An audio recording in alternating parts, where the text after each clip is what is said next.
Hi friends, I'm Rose. Welcome back to Vintage Yarn Cottage. Isn't it funny how you can walk into a house that's brand new, with everything perfectly in place, and yet it feels a little bit like a hotel. It's missing that something. Lately, I've noticed a beautiful shift happening. So many of us are moving away from that cold, catalog-perfect look and reaching back for things that have a soul. We're looking for those simple, vintage handmade touches that our mothers and grandmothers used to make a house feel truly loved. Today, I want to share some simple decorating ideas that aren't about spending a lot of money, but about adding character, softness, and a bit of history to our rooms.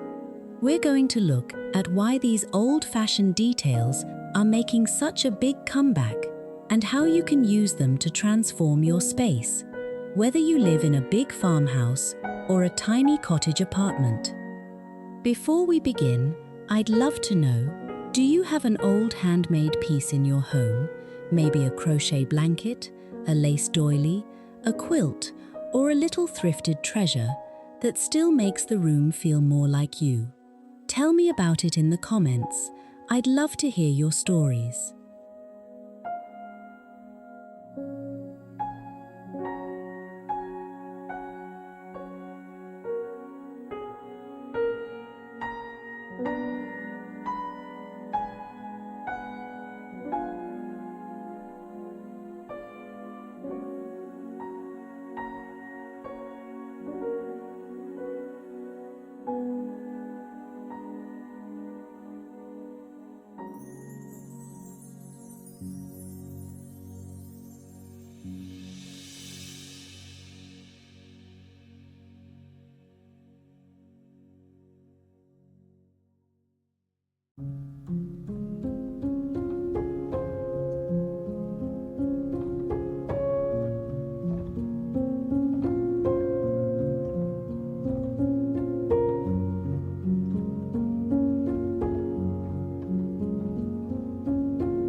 You might have noticed that Grandmacore and Granny Chic are all over the design magazines lately.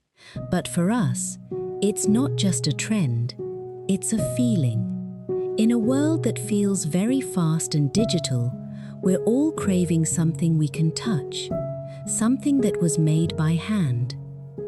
People are bringing back vintage textiles like crochet and lace because modern furniture can sometimes feel a bit hard. A sleek sofa is nice, but it doesn't truly invite you to sit down until you drape a soft, granny square afghan over the back of it. We're rediscovering that these handmade pieces solve a real decorating problem. They break up the straight lines and cold surfaces of modern homes. When you see a handmade lace runner on a wooden dresser, it immediately tells the eye to slow down. It adds a layer of protection, yes, but more importantly, it adds a layer of comfort. That's why we're seeing these items pop up at thrift stores and estate sales more than ever. People want their homes to feel personal again, not mass-produced.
Let's start in the kitchen, the hardest working room in the house. Often, cottage kitchens are small, and it's easy for them to feel cluttered or strictly utilitarian. But this is where the simplest vintage touches shine the brightest. One idea I love is replacing modern silicone oven mitts with handmade cotton crochet pot holders. You can find these at almost any church bazaar or thrift shop, often in beautiful sunburst or flower patterns. Hanging a pair of these in butter yellow or sage green on a wooden peg rail doesn't just give you a place to grab a hot pan, it creates a little art gallery on your wall. Another simple touch is lace shelf trim. If you have open shelving or even just a pantry with wooden edges, tacking a bit of narrow white lace along the front edge completely changes the vibe. It takes a plain storage area and turns it into something from a nostalgic storybook. It's these tiny, inexpensive details that make a kitchen feel like a place where memories are made, not just where meals are cooked.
In the living room, our goal is to create a collected, not cluttered feeling.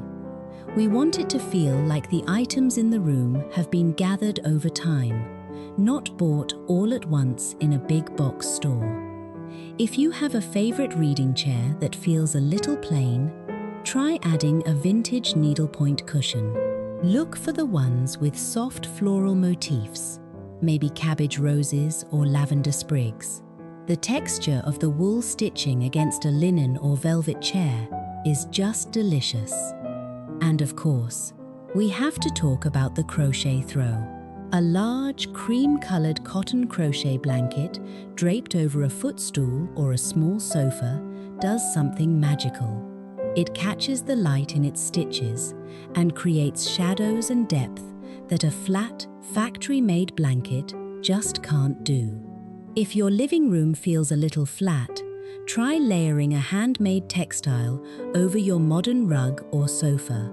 It's an instant home feeling transformation. I hope these ideas are giving you some inspiration for your own corners.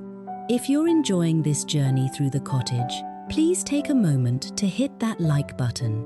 It helps our little community grow.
The bedroom should be the softest place in the house. One of the best ways to bring that vintage cottage feel into a bedroom is through the quilt and lace combo. Many of us have old quilts tucked away in cedar chests because we're afraid they're too fragile. But a quilt that isn't being seen isn't being loved. Even if you don't want to use it as your main bedspread, try folding it neatly at the foot of the bed. It adds weight and history to the room. Pair that quilt with a set of pillowcases that have a simple lace or crocheted edge. When you pull back the covers at night and see that handmade detail, it's a gentle reminder of a slower pace of life. It makes a guest room feel like a warm hug, and it makes a master bedroom feel like a true sanctuary. This is a great way to use those odds and ends of vintage linens you might find at estate sales.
A common worry when decorating with vintage items is that the house will start to look like an antique shop or, heaven forbid, a dusty museum. The secret is balance. To keep your cottage looking bright and well preserved, try the rule of 3. Instead of covering every inch of a table with doilies and knickknacks, choose one beautiful handmade hero, like a large lace doily, and place a single milk glass vase with fresh garden flowers on top. Let the wood of the table show around the edges. Keep your vintage textiles freshly laundered and neatly folded. When lace and crochet are crisp and clean, they look elegant and intentional. We want our homes to feel lived in and loved, but also orderly and peaceful. It's about choosing a few meaningful pieces that tell a story, rather than trying to display everything at once.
the end of the day, a house feels like a home because it reflects the people who live there. Whether it's a tiny handmade basket used to hold your mail or a framed piece of embroidery from a family member, these items are the soul of the house. You don't need a huge budget or a professional designer to have a beautiful home. You just need a little bit of time to look for those treasures that speak to you, the ones that feel like they have a story to tell. Thank you so much for spending this time with me today in the Vintage Yarn Cottage. If you love these nostalgic decorating ideas and want to see more ways to make your home feel personal and warm, please do subscribe and join our community. I'd love to have you back for our next visit. Until next time, keep creating a home that makes your heart feel full. God bless, and I'll see you soon.